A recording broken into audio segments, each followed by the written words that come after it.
আসসালামু আলাইকুম সম্মানিত প্রিয় ভাই ও বন্ধুরা, সবাই কেমন আছেন? আশা করি সবাই ভালো আছেন। চলে আসলাম আমি সোহান খান, চলচ্চিত্র অভিনেতা, এইচডি প্রোডাকশনের। আজ আপনাদের মাঝে আমি বাংলাদেশ চলচ্চিত্র শিল্পী সমিতির সিনিয়র ভাইস প্রেসিডেন্ট সুপারস্টার চিত্রনায়ক ডিএ তায়েব ভাইকে নিয়ে কিছু কথা বলবো। খুব সুন্দর একটি চমৎকার পরিবেশের মধ্যে আছি।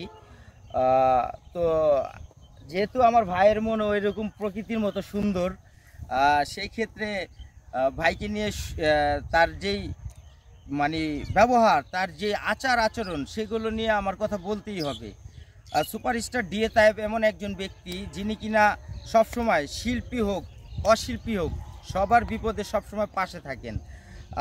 কোনো ব্যক্তি যদি রাত 3টা 4টা 5টা বাজে যদি বিপদে পড়ে ডিএ তায়েব ভাইকে ফোন দেয়, তাহলে সে সরাসরি ছুটে যান তাকে বিপদ থেকে রক্ষা করার জন্য। এরকম অসংখ্য ব্যক্তি পাবেন যাদের বিপদে আপদে সবসময় ডিএ তায়েব পাশে ছিলেন। আর কিছু ব্যক্তি আছে যারা কিনা ডিএ তায়েব ভাইয়ের নাম ব্যবহার করে ভাইরাল হতে চায় এবং ডিএ তায়েব ভাইয়ের নাম ব্যবহার করে ভিউ পেতে চায়। বর্তমান একটি বিষয় চলছে, বর্ষা চৌধুরী, রাসেল মিয়া, মাহমুদ সানি এবং সাংবাদিক আকাশ নিবিড়, তাদের মধ্যে হয়তোবা বর্ষা চৌধুরীর মধ্যে একটি ব্যক্তিগত ক্লাশ ছিল।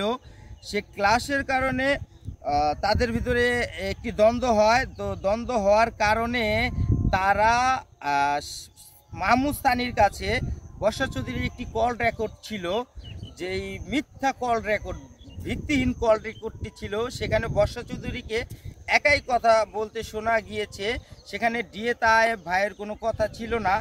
তো সেখানে বর্ষা চৌধুরী বলতেছে যে তায়েব ভাই নাকি বর্ষা চৌধুরীকে বিয়ের প্রপোজ দিছে, তায়েব ভাই তার প্রতি দুর্বল ছিল, এসব কথা সে বলেছে। তো আসলে বর্ষা চৌধুরী যদি এগুলো বলে থাকে, তাহলে আমি মনে করি, সবাই মনে করি এই কথাটি শুধু বলেছে মাহমুদ সানিকে বোঝানোর জন্য। কত বড় বড় মানুষ পাগল, ডিএ তায়েবের মতো মানুষ পাগল, কণ্ঠশিল্পী সালমার এক্স হাজব্যান্ড এমপি শিবলি সাদিকের নামও সে উল্লেখ করেছে। তো যাই সে করেছে, সে ভাইরাল হওয়ার জন্য করেছে। আর সেই সুযোগটাই মাহমুদ সানি নিয়ে সেই অডিও ক্লিপটি সামাজিক যোগাযোগ মাধ্যমে ছেড়ে দিয়েছে।